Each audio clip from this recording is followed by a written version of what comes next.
तो ये आपने समझ लिया है कि मंगल और राहु 2 जून तक अभी नेगेटिव इफेक्ट करेंगे हम सब पे। बीच में ही मैं भी हूँ, मैं तो वृश्चिक लग्न हूँ, मेरा तो स्वामी ही मंगल है। जब जब मंगल और राहु मिलते हैं, 2 जो राशियां हैं मेष और वृश्चिक, उनके ऊपर सबसे अधिक इफेक्ट आ जाता है।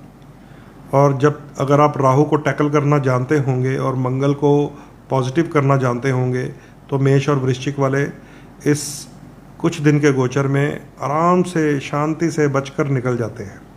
जिनको नहीं पता कि हाउ टू कंट्रोल राहु, ये तो कलर थेरेपी का ही कमाल है। मैंने तो बताया ही था आपको, रॉयल ब्लू कलर। अगर जो ज्योतिष को नहीं मानता वो एक दिन रॉयल ब्लू कपड़े पहने, एक दिन ब्राउन कपड़े पहने, है ना। ये लगातार कुछ दिन पहन ले, 11-21 दिन, क्योंकि रॉयल ब्लू राहु होता है और ब्राउन जो कैमल शेड होता है वो केतु होता है। जो नहीं मानता एस्ट्रोलॉजी को, एक्सपेरिमेंट कर ले भैया। एक दिन रॉयल ब्लू पहन ले, एक दिन ब्राउन पहन ले, फिर रॉयल ब्लू पहन ले, फिर ब्राउन पहन ले। ज़रा 11-21 दिन पहन के देख लो, आपको पता चलेगा कि क्या असर होता है इन कलर थेरेपीज़ का। सो राहु को टैकल करके मंगल और राहु का जो प्रभाव है वो दूर करते हैं हम लोग। और जो कल का दिन है माँ बगलामुखी जी का, इसमें भी जब हम हवन यज्ञ करते हैं तो ये भी राहु का उपाय हो जाता है। कैसे होता है कि इसमें नारियल की जो भेंट होती है उसको अपने सर से वार कर भस्म किया जाता है। अब मुझे ये नहीं पता किन मंदिरों में, किन स्थानों पर किस प्रकार ये हवन यज्ञ होंगे, पर ऐसा अगर अरेंजमेंट किया जाए कि जो सूखा नारियल होता है, जिसको ललेर कहते हैं हम लोग, वो अपने सर से उल्टा वार कर माँ बगलामुखी का मंत्र अगर स्वयं आता है स्वयं पढ़ें, या वहाँ पर जो पुजारी बैठे होते हैं, पुरोहित बैठे होते हैं, उनसे पढ़वाएं। वो मंत्र पढ़कर सिर से उल्टा वार कर हवन में भस्म कर दिया जाए तो वो भी नेगेटिविटी को दूर करता है। तो नारियल जो है वो साधारण से साधारण उपाय है राहु का। इसीलिए माँ दुर्गा के जितने भी शक्तिपीठ हैं, चाहे हमारे जो नज़दीक हैं हिमाचल में हैं, ज्वालामुखी जी है, चिंतपूर्णी जी है, चामुंडा माता है, कांगड़ा देवी है, वहाँ पर भी माँ बगलामुखी का दरबार है, जहाँ पांडवों ने पूजा की थी बनखंडी में, वहाँ पर भी नारियल की भेंट ही चढ़ेगी जहाँ जहाँ आप जाएंगे। और थोड़ा आगे चले जाएंगे जम्मू में तो वैष्णो देवी के दरबार में भी नारियल की भेंट चढ़ती है। तो ये वो सर माना गया है, इसका सिंबल है। इसमें भी आंखें और मुख है, इसके भी सर पे जटा होती है, और इसके अंदर भी वो अमृत है, जो जल है, जो राहु ने पी लिया था कथा के अनुसार। क्योंकि वो जो पानी है नारियल वाला वो बड़ा शक्तिशाली होता है। बहुत सारे लोग उसको बीमारी में प्रयोग करते हैं।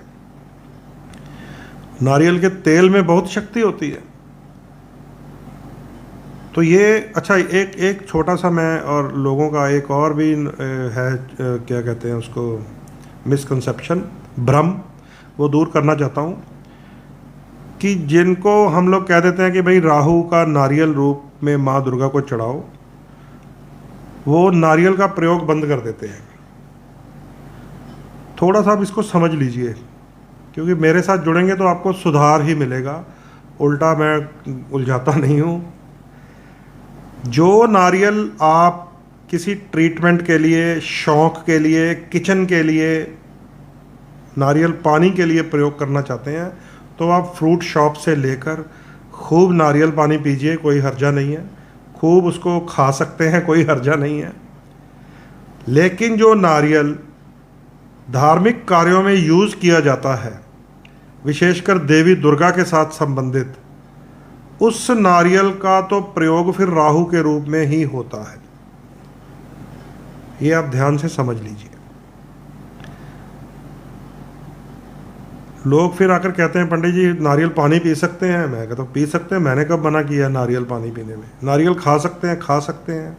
नारियल का तेल लगा सकते हैं, लगा सकते हैं, क्योंकि ये बड़ी पावरफुल इसके अंदर एनर्जी होती है। इसको तो श्रीफल भी कहा गया। लेकिन जो उसका प्रयोग कैसे किया गया है, अगर उसका प्रयोग तंत्रिक विधि से कर लिया गया है तो फिर वो प्रयोग के काबिल नहीं होता, वो राहु बन जाता है। साधारण अवस्था में आप फ्रूट शॉप पे जाइए, नारियल लीजिए, पानी पीजिए, खाइए, उसको आनंद लीजिए, उसमें कोई समस्या नहीं होती। तो एक तो ये भी अपना भ्रम दूर कर लीजिए, ठीक है। तो कल भी ये नारियल भस्म होगा सर से उल्टा घुमाकर माँ बगलामुखी के हवन यज्ञ में, और ये एक बड़ा ही ज़बरदस्त उपाय है। और कल की जो स्थिति होगी, जिसको हम इस पक्ष की वो स्थिति कहते हैं जब माँ बगलामुखी का प्रकट हो गया था, वो रोग, शत्रु और कर्जे का नाश करती है। लेकिन आप वो शत्रु ना समझ लें कि वो मेरा रिश्तेदार है, वो मेरा पड़ोसी है। वो हमारे अंदर के मोह, लोभ, माया, अहंकार, उसको बोला गया है, ठीक है। क्योंकि चुनाव चल रहे हैं, सारे नेता धीरे धीरे कल तो ज़रूर नज़र आएंगे, क्योंकि वो अपने कंपटीटर को समझते हैं। ये हेल्दी कंपटीशन होता है इलेक्शंस, वो एक दूसरे के ऊपर कड़वे हवन करवाने लग जाते हैं। कल देखना बहुत सारे लीडरों की फ़ोटो आएगी माँ बगलामुखी के दरबार में। आज भी आ सकती है, क्योंकि आज से शुरू हो चुका है पूजन। तो ये मंगल राहु का आपने खेल समझा, और माँ बगलामुखी हमें आशीर्वाद देने कल आ रही हैं। इसके अलावा भी बात कर लेते हैं। सूर्य देव ने राशि परिवर्तन किया है, मेष राशि से निकलकर सूर्य अब वृष राशि में चले गए हैं। 14 मई से लेकर 14 जून तक सूर्य महाराज वृषभ राशि में गोचर करेंगे। सूर्यदेव 30 डेज, 30 दिन का ये चाल होता है सूर्य महाराज का एक ही राशि में। अब ये जो वृष राशि और मिथुन राशि अगली, मतलब 30 दिन वृषभ के और 30 दिन मिथुन के, ध्यान से समझ लीजिए। ये ज्येष्ठा नक्षत्र और आषाढ़ नक्षत्र, ये वो दो नक्षत्र हैं जिनका वो तत्व पृथ्वी से जुड़ा हुआ है, वो सूर्य की रोशनी को ऑब्जर्व कर लेता है। और इन 60 डेज में 14 मई से शुरू हो गया है ज्येष्ठा नक्षत्र। पंजाबी में इसको जेठ का महीना भी कहते हैं, साढ़े पंजाब च इहनूं जेठ का महीना भी कह देंगे। और साढ़े जड़े बजुर्ग है वो कहते आ गया जेठ ते मुँह ते चुन्नी पा लो। इसका मतलब समझ लो कि जेठ के महीने में सूर्य की धूप पृथ्वी के गुरुत्वाकर्षण में इतना अधिक प्रभाव डालती है कि हमारी स्किन काली कर देती है। इसलिए कहा गया आ गया जेठ ते मुंह ते पालो, क्या पालो? चुन्नी। मतलब अपने फेस को कवर कर लो। तो रिश्तों में जेठ किसको कहा गया आपको पता ही है, पति के बड़े भाई को। तो दो बातें वो कर देते थे, समझ गए कि जेठ का सूर्य है, उससे भी अगर बचना है तो मुख को ढक के रखो, नहीं तो वो टैनिंग कर देगा, जैसे मेरी हुई पड़ी है, क्योंकि हम पिछले कई दिनों से घूम रहे हैं। जेठ और आषाढ़, जिसको पंजाबी में हाड़ कह देते हैं, जेठ ते हाड़ दा महीना, 30 और 30 60 दिन। इन दो नक्षत्रों में पृथ्वी तत्व की वो शक्ति है कि वो सूर्य की जो लाइट को ज़्यादा ऑब्जर्व करते हैं, तो सबसे ज़्यादा हीट होती है, हीट। बहुत अधिक गर्मी का प्रभाव बढ़ता है। खासकर ये जेठ का जो महीना है, इसमें आंधियां भी साथ चलती हैं, क्योंकि ये शुक्र की राशि है, वृष राशि। और जब जेठ और आषाढ़ यानी कि 30 और 30 60 दिन बाद वृषभ में से निकलकर मिथुन में 30 दिन, और उसके बाद जब कर्क में सूर्य जाएगा, उसको कहते हैं श्रवण नक्षत्र, सावन, फिर भाद्रों भादों, वो फिर जलीय हो जाता है। चंद्रमा की राशि है कर्क, तो फिर जल थल शुरू हो जाएगा, बारिशें आएंगी, बाढ़ आनी शुरू हो जाती है, अनियंत्रित हो जाता है सब कुछ। तो ये एस्ट्रोलॉजी जो है, इसको मेदनी ज्योतिष कहते हैं। मेदनी मौसम का ये ज्ञान हमें ज्योतिष करवाती रही है। आज इसी साइंस को बेस बनाकर हम टेम्परेचर की जानकारी लेते हैं ना गूगल से, कि वहाँ किस शहर में जा रहे हैं घूमने, तो उसका टेम्परेचर क्या होगा, बारिश तो नहीं है, हल्की बारिश तो नहीं है, बादल गरजेंगे या सूर्य निकलेगा। ये सारा बेस यहीं से है। जितनी भी प्लैनेटरीज बनी हुई हैं हमारी, चाहे वो इसरो है, चाहे वो नासा है, वो दूरबीन लगाकर क्या देखते रहते हैं, यही तो देखते रहते हैं कि ये प्लैनेट सिस्टम क्या चल रहा है, कौन से नक्षत्र में इस समय मून है, कौन से नक्षत्र में इस समय सन है, और मौसम क्या रहेगा। वही तो बताते हैं जब चंद्रमा पूर्णिमा की तरफ चला जाता है, पूरन फुल मून हो जाता है, तो क्या क्या आवाज़ आती है हमारी जो न्यूज़ होती है, वो कहते हैं समुद्र में अंदर तक मछुआरे ना जाएं। पूर्णिमा के जो दिन होते हैं, खासकर 8 दिन तक जो समुद्र है उसमें ज्वार बाटा आता है, चंद्रमा की तरफ पानी उछलता है 8 दिन तक। सो जो मेन फुल मून नाइट होती है पूर्णमासी, उस दिन तो सख्त मना कर देते हैं। तो ये न्यूज़ चैनल कैसे बताते हैं आपको पता है? यही तो सारा सिस्टम है, इसी को तो फॉलो करते हैं। और पुराने समय में अमावस्या की जो रात होती थी, या अमावस्या के अगले कुछ 4-5 दिन होते थे, जिसको अंधेर पक्ष बोल देते थे, अंधेरा अंधेरा रहता था रात को, तो रात का सफ़र तक नहीं करते थे व्यापारी लोग, क्योंकि उन्होंने घोड़े में जाना होता था, उन्होंने बैलगाड़ी में जाना होता था, और लालटेन लेके चलते थे। तो जो लुटेरे थे उनको भी ज्योतिष आती थी। देखो ध्यान से देखो कितना ज़बरदस्त सिस्टम है पुराने ज़माने में। अब तो जो जितने पुराने ज़माने के डाकू थे वो लीडर बन चुके हैं। वो मैं मजाक में नहीं कह रहा हूँ, सच्ची बता रहा हूँ आपको। चंबल के, बीहड़ के सारे इस टाइम पॉलिटिक्स में आ चुके हैं। लेकिन जब वो घोड़ों पे लूट करते थे तो वो इन दिनों का ही तो ढूंढते रहते थे अमावस्या कब आने वाली है।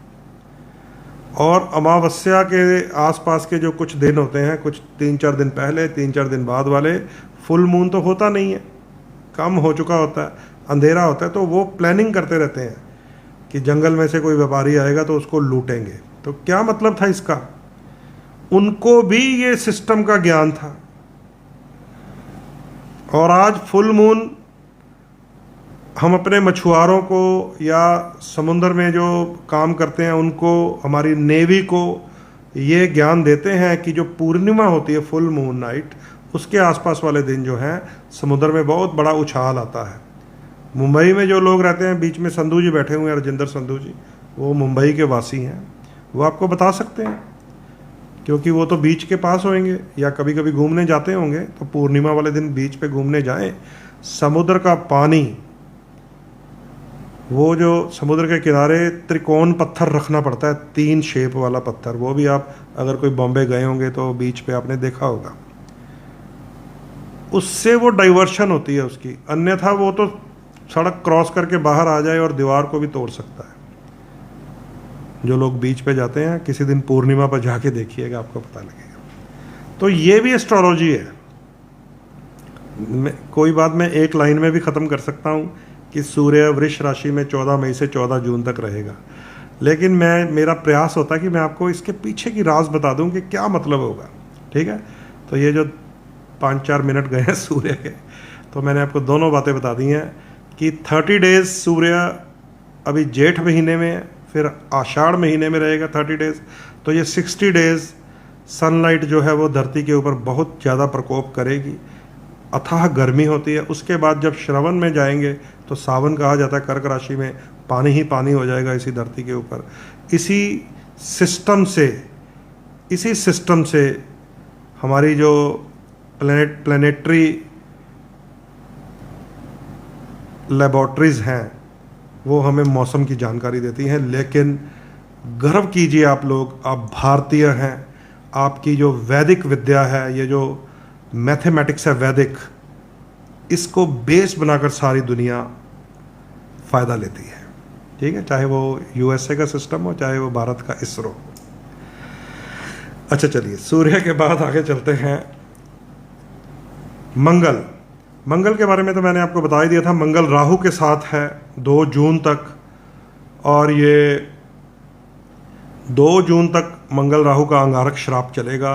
हमारे आसपास जितनी भी घटनाएं अग्निकांड की होती हैं, रोज़ मैं भी आपके साथ शेयर करता रहता हूं, और बहुत सारे मित्र मुझे भी व्हाट्सएप में भेजते हैं कि पंडित जी ये न्यूज़ एक और आ गई है, तो मैं उनकी भेजी हुई न्यूज़ को भी शेयर करता हूं। फिर तो थोड़ा स्वयं भी ध्यान से रहिएगा, क्योंकि जब प्राइवेट हमारी व्यक्तिगत कुंडली में होता है ये मंगल राहु या मंगल शनि का योग, तो हमारे लिए भी वो चोट का, झगड़े का, ब्लड इन्फेक्शन का, स्किन इन्फेक्शन का कारक हो जाता है।